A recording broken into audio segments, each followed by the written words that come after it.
The following were the tribes of Israel and their leaders. And then it gives a chart here for some reason. I would have to look at a paper NLT Bible to know if that would also have a chart like this. I imagine that's easier to do digitally than in print format. But I digress. So we have the tribe that's being represented on the left side, and then you have the leader of said tribe on the right side. What's up, cool people? My name's Matt.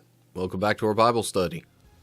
Alrighty, we have arrived at 1 Chronicles chapter 27, after a few chapters of discussing various roles, especially ones related to the temple, and the division of the duties related to those things. We now arrive at this one, which seems to be a continuation of that, in a way. Although this is talking about, military stuff, so it might be less directly temple-related. Although last chapter did talk about some other, officers and roles like that were more almost governance-related, less so temple-related. But if I remember right, those men appointed to those positions were also Levites. So, anyway, still, without the Levites having to carry the tabernacle around, maybe that freed a bunch of them up to do some other things that weren't so temple related. We'll see what happens with that as we get into this chapter. Friendly reminder, 1st and 2nd Chronicles are originally written to the Israelites who were exiled, I think especially within the Babylonian Empire. Just kind of reminding them of, hey, here's how we got to this point. And kind of calling for a spiritual revival, or at least a return back to God. But anyway, let's see what we get here in 1 Chronicles 27. This is the list of Israelite generals and captains, and their officers who served the king by supervising the army divisions that were on duty each month of the year. Each division served for 1 month and had 24,000 troops. I assume that means 1 month out of each year. That's actually gonna be quite a bit to get through going there. So, quick note here. Technically, the Hebrew says commanders of thousands and of hundreds. That calling them generals and captains sort of serves the same general purpose. It's just generals and captains aren't necessarily, nowadays, they're not necessarily decided by overseeing that many troops. Meanwhile, at least back then, it was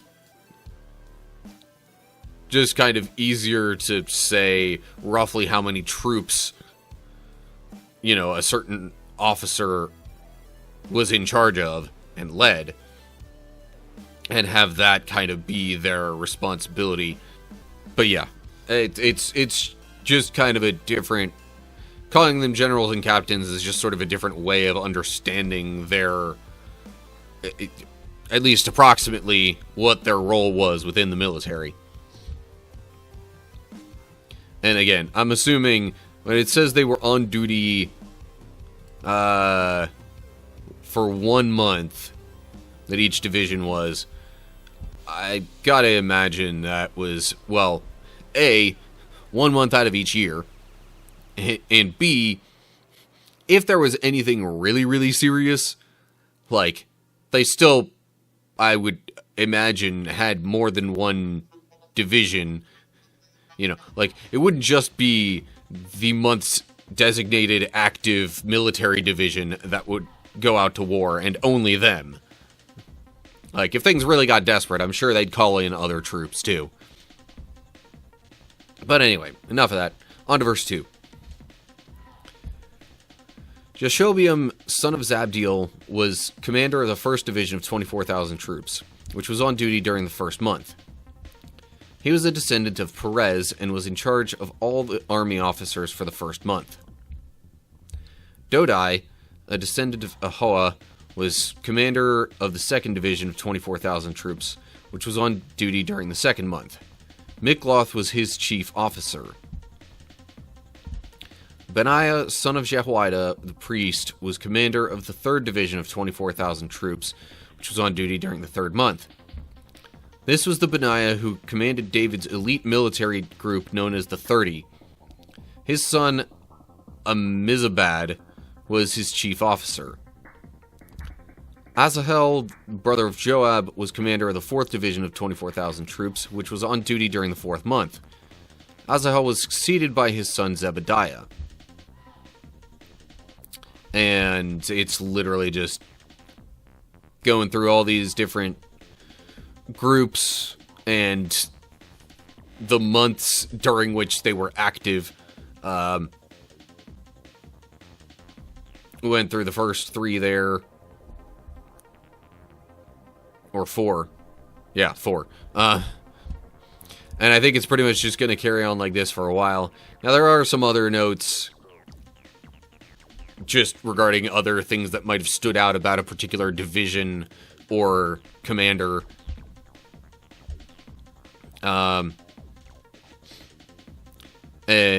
Having particular names to connect with obviously would have been more helpful for the original audience, the exiled Israelites, to say like, oh, hey, yeah, I know that name. That's in my family tree. Yeah. So this is what we were doing before we got exiled. But anyway, I think I'm going to just go through the rest of the divisions now, and then I will wait to comment more on some things after that. So, verse 8. Shema the Israelite was commander of the 5th Division of 24,000 troops, which was on duty during the 5th month. Ira, son of Ikesh from Tekoa, was commander of the 6th Division of 24,000 troops, which was on duty during the 6th month. Helez, a descendant of Ephraim from Pelon, was commander of the 7th Division of 24,000 troops, which was on duty during the 7th month. Sibbecai, a descendant of Zerah from Husha, was commander of the 8th Division of 24,000 troops, which was on duty during the 8th month. Abiezer from Anathoth in the territory of Benjamin was commander of the 9th Division of 24,000 troops, which was on duty during the 9th month. Maharai, a descendant of Zerah from Netophah, was commander of the 10th Division of 24,000 troops, which was on duty during the 10th month. Benaiah from Pirathon in Ephraim was commander of the 11th Division of 24,000 troops, which was on duty during the 11th month. Heled, a descendant of Othniel from Netophah, was commander of the 12th Division of 24,000 troops, which was on duty during the 12th month. Now, I will note, it's not like you've got pretty much all these guys coming from, like, the same, coming from the same tribe or clan, or, like, it doesn't even give the same, like, descendant that each one came from. Like, you had certain roles like the priests. They were all descended from Aaron. You've got other things like this where it's like, yeah, okay, maybe you would think that, a family that is used to serving, in the military would have a greater propensity to continue serving in the military. Thing is, there were people from all the different tribes of Israel that were, at least at one point, designated to fight in the army. especially when they were roaming around the wilderness and had to constantly watch their backs and be ready to fight. So, like, really, you've got an easier chance at having more of a spread just because of that history. But, okay, so there were a couple of notes, probably just comments on the names and certain things being variant spellings or whatever. Hebrew says Shemhuth instead of Shema. Compare chapter 11, verse 27 and 2 Samuel 23:25. So they're saying it's the same person that's mentioned in both of those instances, they being the translators in the New Living Translation. And then Heled, Hebrew says Heldai, variant spelling. But yeah, again, very similar. Also found in 1 Chronicles chapter 11 and 2 Samuel 23. I guess those were also very similar. Those were chapters with very similar topics, I guess. But yeah, now I didn't necessarily take note of all the different tribes or, ancestors or even towns that were mentioned here, but as I said before, it seems like there's a pretty decent spread.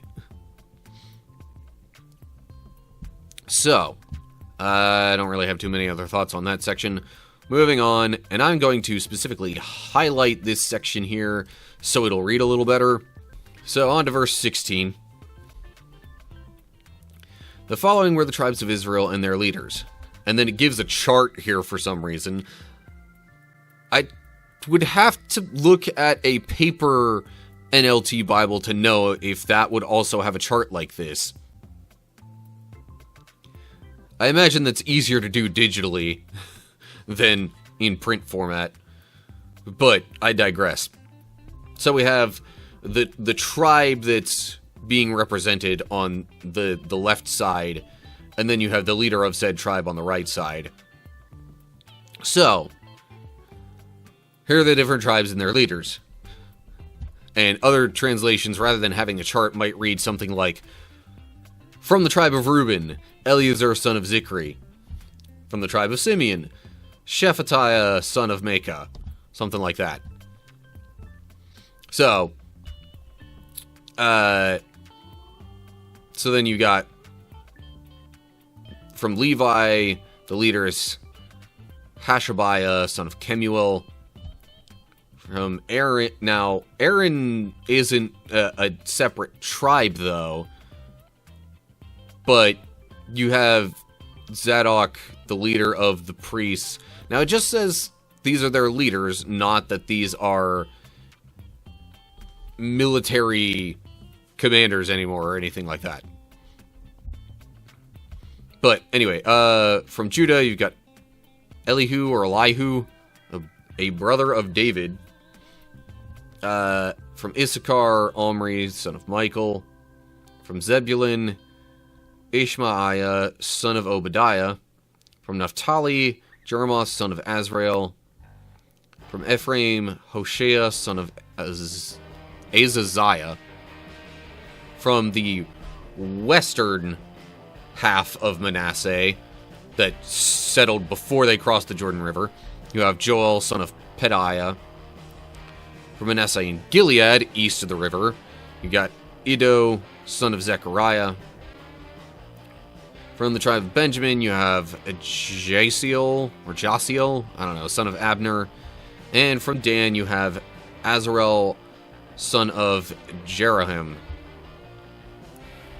Yeah, so these are not necessarily all the, classic tribes of Israel, because the priests weren't their own separate tribe. But still, you got 1, 2, 3, 4, 5, 6, 7, 8, 9, 10, 11, 12. Yeah, that's why you've got 13 different groups mentioned here. So the rest might actually The rest are legitimately from the classic tribes. With, Manasseh being split, though. And I'm trying to remember, wasn't it, Joseph? Yeah. The tribe of Joseph is lacking here. But he, in terms of the divisions of the land, when that was all being figured out, Joseph had, I'm going to air quote tribes, but I think, his two sons, who had, specifically been blessed by, Jacob / Israel, they might have each gotten their own separate land allotments. In any case, there are previous instances where the sons of Joseph are mentioned as if, their descendants are their own tribal divisions. But anyway. Okay. So those were all the tribes and their tribal leaders. Moving on to verse 23. Or actually, so it says these were the leaders of the tribes of Israel. That was already kind of implied. In fact, it said that at the, above the chart. Anyway, verse 23.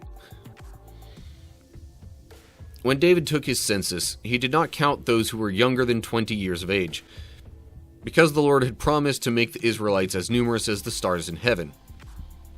Joab, son of Zeruiah, began the census, but never finished it because the anger of God fell on Israel. The total number was never recorded in King David's official records. Yeah, so this was the census that God didn't like, but David felt a stirring within him that supposedly was from the Lord to take a census. And lest you think, oh, well, that's just dumb. Why would God make an exception or change his mind or anything like that, or intentionally cause David to do something that would be worth punishing? In amongst that whole ordeal, it still wound up setting the stage for David to then own the plot of land where the temple was eventually built. So, lest we think God does things for no apparent reason, there's always a reason, even if we don't understand it.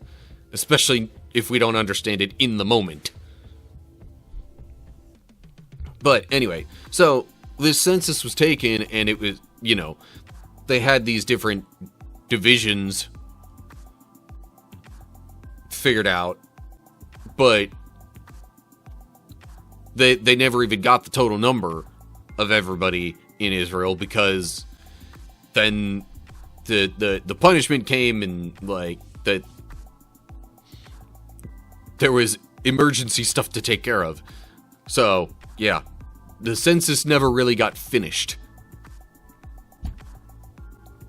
Note there. Now, okay.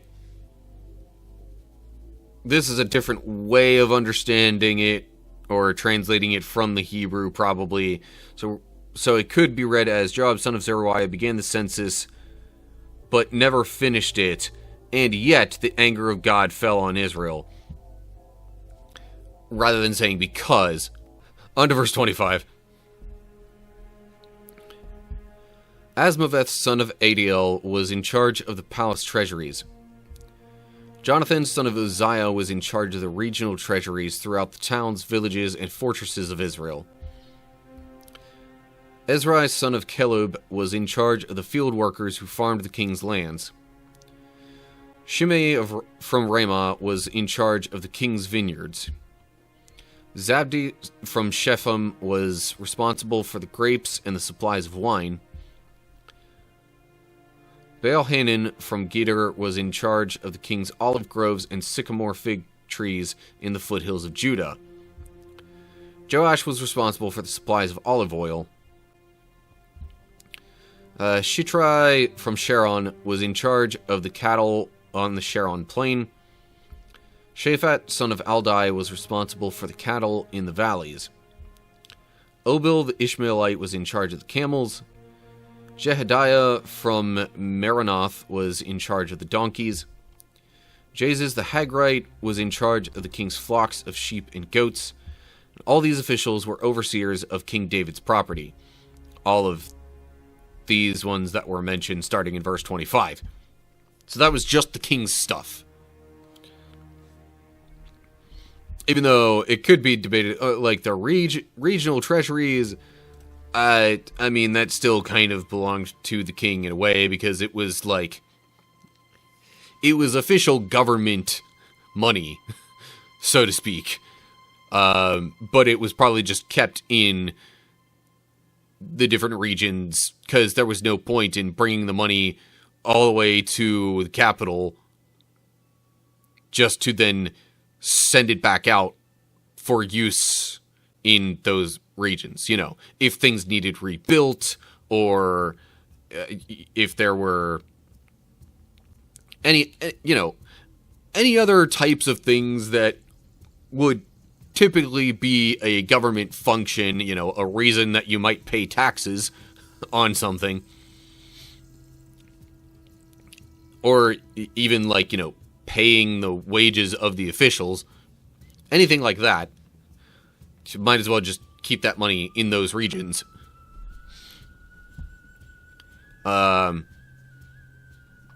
Anyway. So yeah. All sorts of people in charge of stuff just belonging to the king. And then in verse 32 down here, we read, Jonathan, David's uncle, was a wise counselor to the king, a man of great insight and a scribe. Jehiel, the Hachmonite, was responsible for teaching the king's sons. Ahithophel was the royal advisor. Hushai the Archite was the king's friend. Ahithophel was succeeded by Jehoiada, son of Benaiah, and by Abiathar. And Joab was the commander of the king's army. The king's friend? Like, that's something where I feel like somebody would have to look into the original Hebrew or whatever word that's being translated from to see, because I gotta imagine that could have meant something different that was a little more official. But anyway, yeah, so we've gone through a whole bunch of different types of officers, especially over the past few chapters. Different divisions of the Levites, the priests, the musicians, treasurers, gatekeepers. I almost said guard keepers. Guardsmen, gatekeepers, similar thing. And then military people, and then even just those in charge of specific things belonging to the king. Like, I think we're just about done breaking down the different responsibilities here. And in fact, spoiler, air quote, next chapter gets into David's instructions to Solomon. So we're done with all the just like responsibilities being discussed. Probably. Okay, so we're done with assigning responsibilities to people and going over. That wasn't even so much assigning the responsibilities in that chapter as it was just like saying who was in charge of different things. But yeah, enough describing how the responsibilities were divvied up. We're only a couple of chapters away from the end of First Chronicles as it is. So then who knows what we'll get into at the start of Second Chronicles. But yeah, it's been Also, just a little thing to maybe keep in mind. All of this stuff is stemming from the temple preparations. And, like, some of the duties specifically had to be reassigned because of the temple being built. And I guess maybe just while it was on that topic of describing different people's responsibilities, or at least describing the responsibilities themselves, even if it didn't say who exactly got what, it still, just talked about other important positions within the Kingdom of Ancient Israel. But anyway, I digress. As always, like and share if you enjoyed the video. Subscribe to the channel and click the bell to get updates when I post new videos. Look down in the description for links to social media pages and all sorts of good stuff like that. Discord server, supporter page, all the socials. Any other way you might want to interact with stuff. It's all down there. Unless you want to leave stuff in the comment section below the video in the description. Then you could do that as well. Leave any thoughts or questions or whatever you got for me down in there. So, I hope you're all doing well. Hopefully I'll see you soon for another video. But whatever the case is, till next time, stay cool, people.